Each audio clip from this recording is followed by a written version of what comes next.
Hello, my name is Monserrat Piña Maldonado, and this is my proposal for the experiment 4.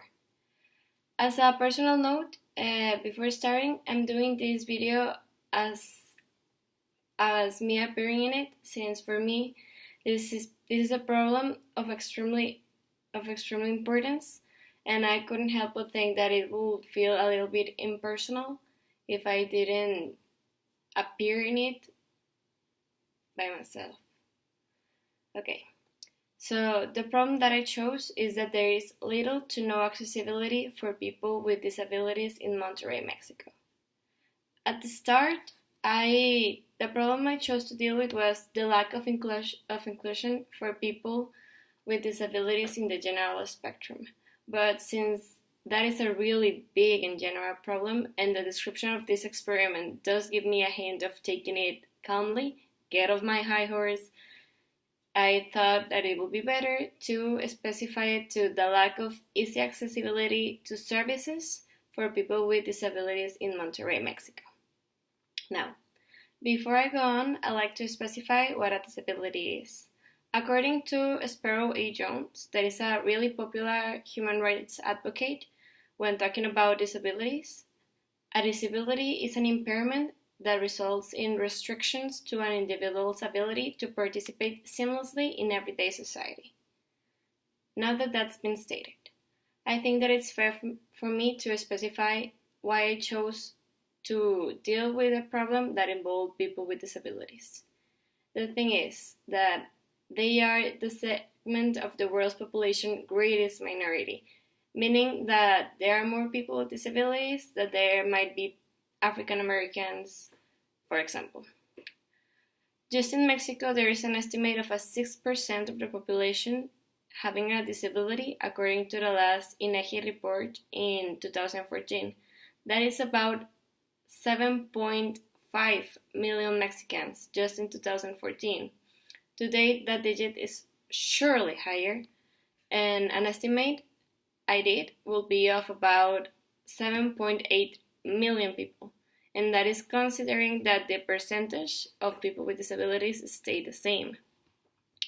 Now, a type of disability a person can have ranges mainly in 4 segments: mental impairment, physical impairment, sensory impairment, and developmental impairment.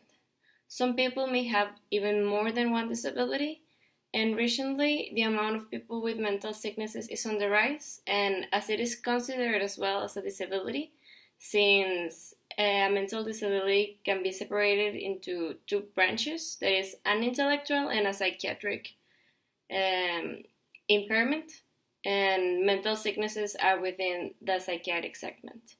So that's more people added on the list, and it is on the rise.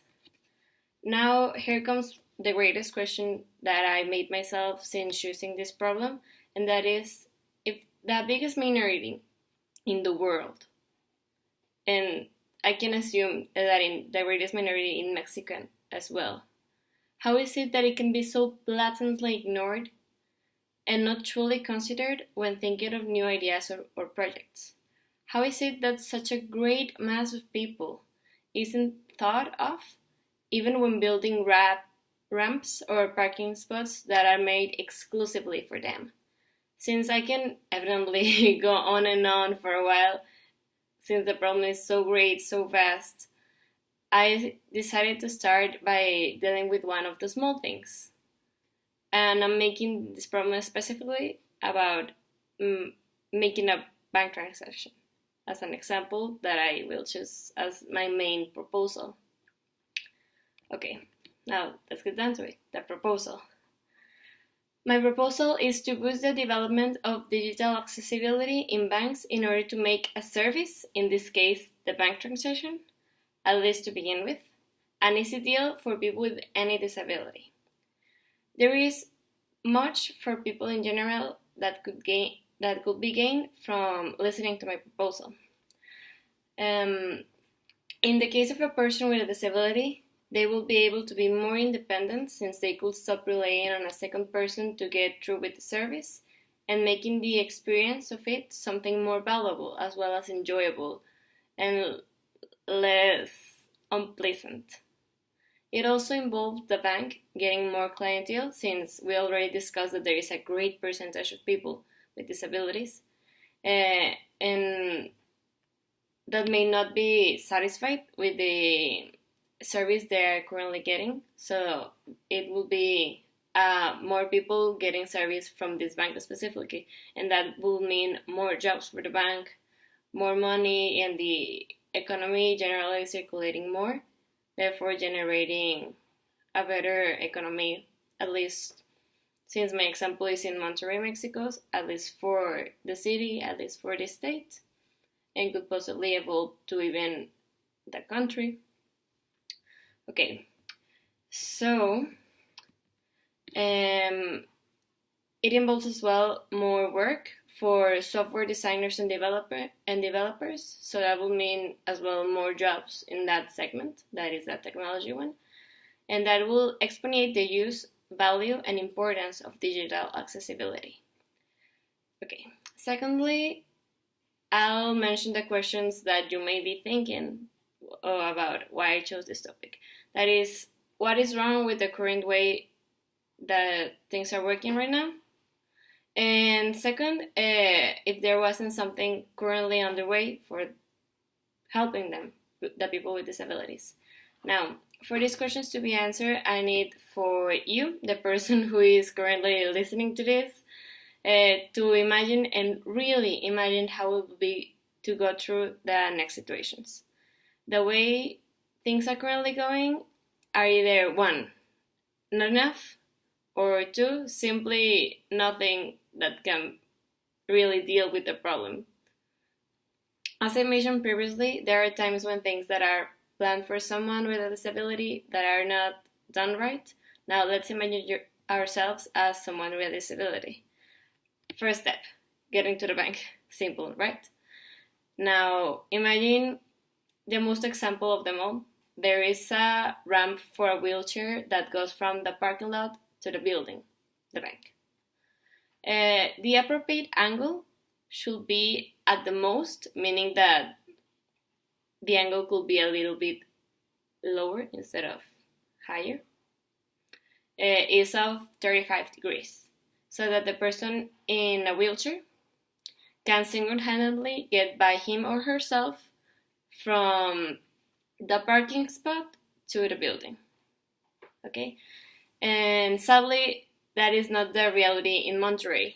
I went myself to the first bank that I had near my house. I measured it, and it was about 60 degrees high. And I did this in various banks that were near my neighborhood, and they ranged from 55 to 65 degrees. And I only found one that it was about 40 degrees.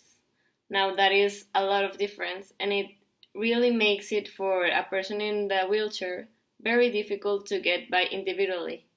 Now you will need a second person to push the wheelchair, or an inhuman strength from the person in the wheelchair to get to the other side.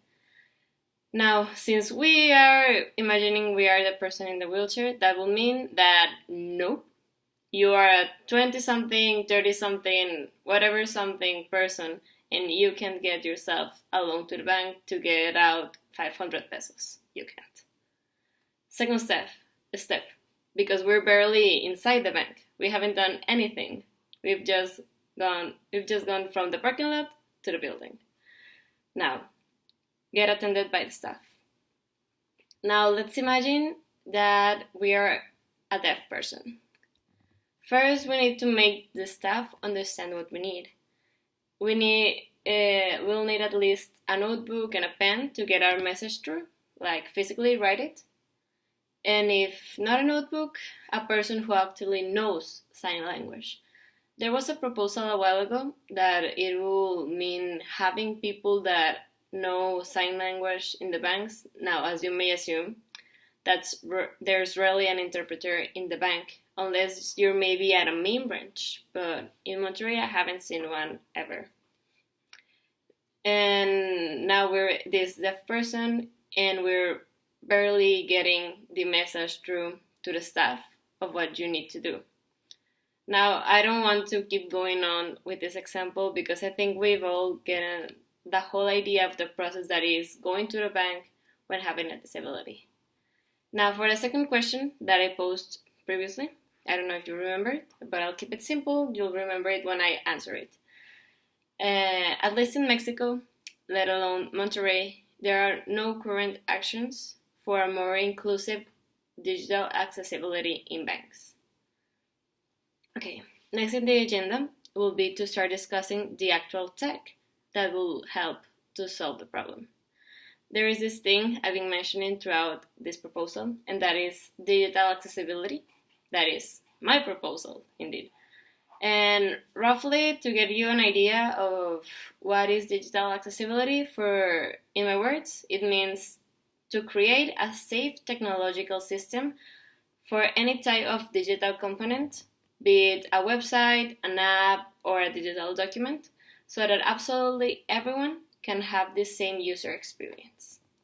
This will completely, or at least get really near to close the gap between a person with disability and one that hasn't a disability. Why, you may ask? It will close the gap because the main thing that separates one from another is simply one thing: self-sufficiency. We discussed before that disability was to not being able to properly work by yourself to get through normal society life. Now, with digital accessibility, a blind person can have a screen reader or braille display to know the steps to get their service done, and vocal commands to complete it. A deaf person can get captions of what it is being said by the staff in the glass that is separating them when doing a transaction. Someone with physical impairment could get a speech-to-text software so that he or she could be able to use the bank's website page more freely and faster. Lastly, someone with a cognitive impairment will receive a more thoughtful and organized layout of content in a web page, so that the digital experience may go more smoothly than a face-to-face one or a normal digital experience. Now, for the marketing of this, it could be relatively simple, since there are many people that are currently looking for a more inclusive service. Now, Monterrey actually holds several forums pro-inclusiveness and for citizen empowerment, where all types of people assist to, from families to adults, from high schoolers to college students. Some examples of these forums will be the Tec de Monterrey's Foro de Inclusión. Actually, in this month, this week, the third forum of this event was being made. And another example of this type of forum will be Monterrey's Foro Monterrey, that was done, I think, last month in September. It is all about citizen empowerment and independency and self-sufficiency. These events could be the perfect opportunity for a bank to get the attention it is looking for and at the same time be supported and promoted, since it is exactly for helping other segments of the population. And helping other segments of the population is exactly what those events are made for, why they are created for. Honestly, I believe this is a problem that could be easily solved if enough people care about it, as well as having the right people to do it. Many are looking for ideas to support, as we can assume from the two events that I mentioned. And it is our responsibility to help by providing those ideas. Thank you.